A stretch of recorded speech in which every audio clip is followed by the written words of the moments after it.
Excuse me, যে ওই প্যান্টটা দেখি, ওইটা একটু।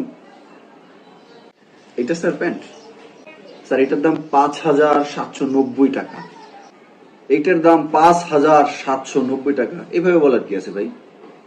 আপনি তো এভাবে বলতে পারেন এটার দাম 5,700 টাকা বা এটার দাম 5,790 টাকা।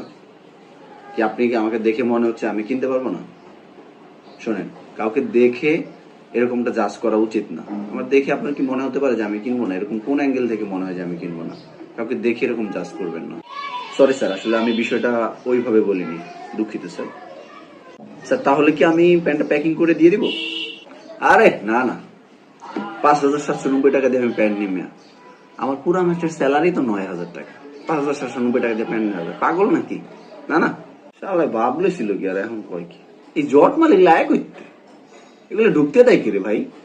আশা করি আপনাদেরও জীবনে এরকম এক্সপিরিয়েন্স আছে। অবশ্যই এরকম এক্সপিরিয়েন্স যদি থেকে থাকে কমেন্ট সেকশনে জানাতে পারেন আপনার ফানি মোমেন্টটা অথবা আপনার স্মরণীয় মোমেন্টটা। Thank you.